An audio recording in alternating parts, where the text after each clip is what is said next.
The Pretender is one of Foo Fighters' most iconic rock songs. As the lead single from the band's sixth studio album, Echo, Silence, Patience and Grace, the song features all of the key ingredients that make up a timeless Foo Fighters classic.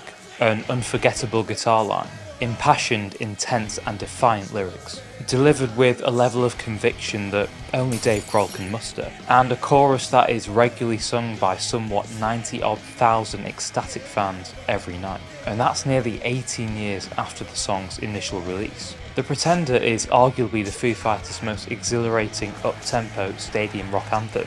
But what if I told you that Dave Grohl's initial plan for The Pretender was for it to be a slow song, and that at the start of the recording process, the band didn't have any plans to include it on the album at all? This is the story of how the Foo Fighters turned a slow jam into The Pretender. It's late spring in 2007. Summer is just around the corner, and the Foo Fighters are hard at work at Studio 606, recording the songs for the Echo, Silence, Patience and Grace album. Studio 606 at the time was Dave Grohl's home studio, located in the basement of his Virginia home. At the beginning of the recording process, Dave reportedly had 30 to 40 song ideas, which were an eclectic mix of rock and acoustic demos. The band listened to these ideas with Gil Norton, the virtuoso producer behind the sound of the Colour and the Shape album, and together they selected the most powerful and dramatic songs to work on for the album. This was the second time that the band would request Gil's services. Gil has a reputation for precision and for taking a somewhat unconventional approach to production. Dave reportedly wanted the band to get out of their comfort zone and needed someone to push them out there. But it was the first time since recording The Colour and the Shape where Dave had to deal with somebody questioning his ideas.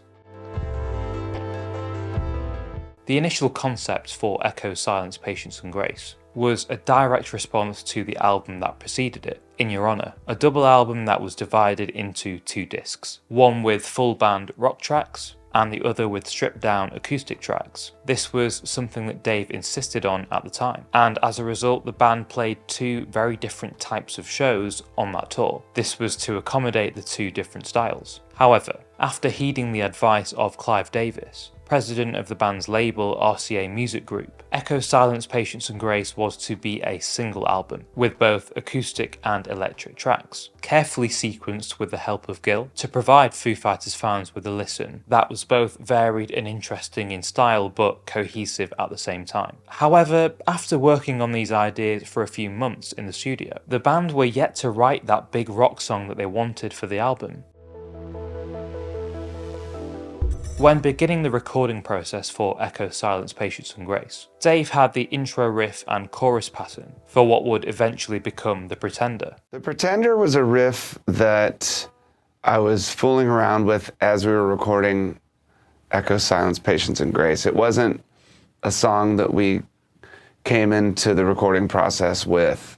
It was something that I just fooled around with in between takes. And some of our best songs happen in that way. You get kind of inspired by recording. But the song was yet to take its final form. At this point in the process, the song actually had the working title Silver Heart, and according to producer Gil Norton, the chorus was there but the verse and the middle hadn't been written, not to mention the song was much slower. And I had this guitar line I thought was really cool, but I imagined it in a halftime rhythm, like dun, dun, dun, dun, dun, dun, dun. So I didn't think of it as like a fast rock song. I loved the sort of melancholy feel of the melody, but Dave felt that the band were missing a big rock song for the album, but he had what would prove to be a brilliant idea: to transform Silver Heart, a slow and haunting halftime guitar riff, into a single-worthy, fast-paced rock song. And then our producer went on vacation for like a week and a half to Greece, and we were left by ourselves in the studio.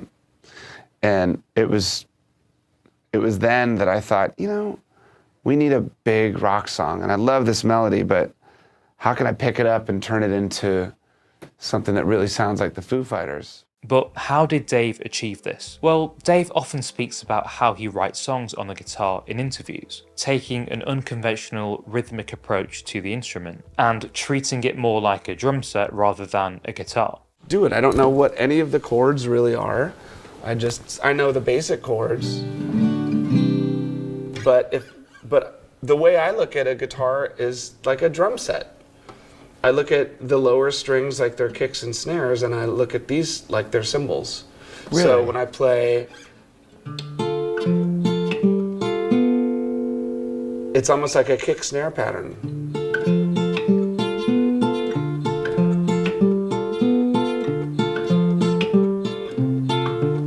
So these being the kicks, or if I'm doing a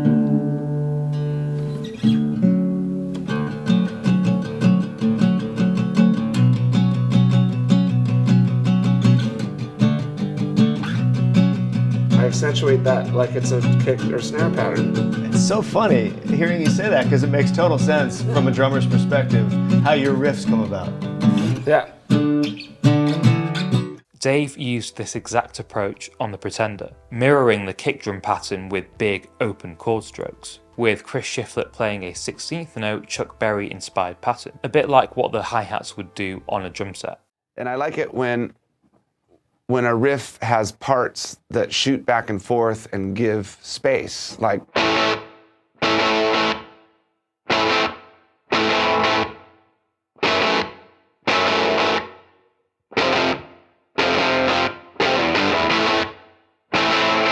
because then it starts to sound like a rhythm section, you know? So that part kind of works as some sort of eighth note rhythm as this follows the kick drum pattern.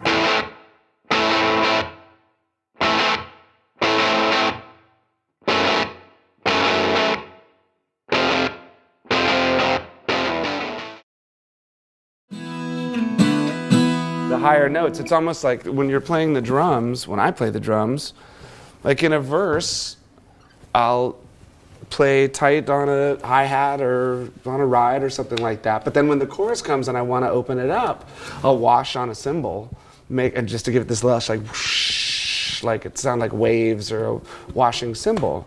And I do the same thing on a guitar where I let the strings ring out in sort of like suspended notes. And ever heard the phrase, the best ideas come quickly? There are countless stories from every corner of the music world about how some of the greatest songs of all time were written in no time at all. Noel Gallagher of Oasis has spoken many times about how he wrote Supersonic in the blink of an eye. The song just fell out of the sky. Someone had sent out for Chinese or fish and chips or something, or Chinese fish and chips. I went in the back room, and as bizarre as it sounds, wrote Supersonic in about however long it takes 6 other guys to eat a Chinese meal. Sweet Child of Mine by Guns N' Roses is another example. Legend tells us that the song was written in just 5 minutes. He was upstairs, and unbeknownst to us, he'd started writing lyrics. And a couple days later, I guess it was, we were at rehearsal and doing sort of pre-production or whatever, and Axe goes, "Play that song you guys were playing the other day." And I was like, "What song? What are you talking about?" Anyway, so it turns out that, that thing that you guys were doing downstairs. So that's really where it came from. And the song more or less wrote it. All Guns N' Roses songs write themselves. There's no formula, there's no pattern, there's no, sort of like style. Anyway, so this was one of those things where it starts with the riff, he's got the chords, Duff just makes up some melody lines and stuff.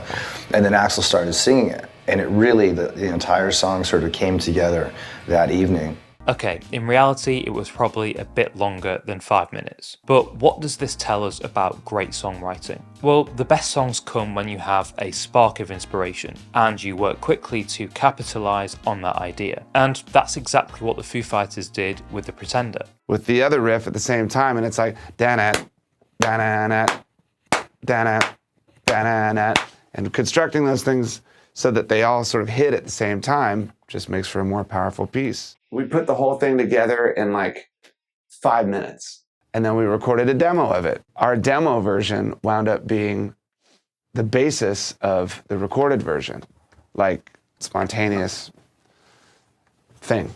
The band reportedly only took about an hour to track all of the instruments, acting on their instinct and not overthinking the process. In fact, the guitars that they recorded in the demo ended up being used on the final record.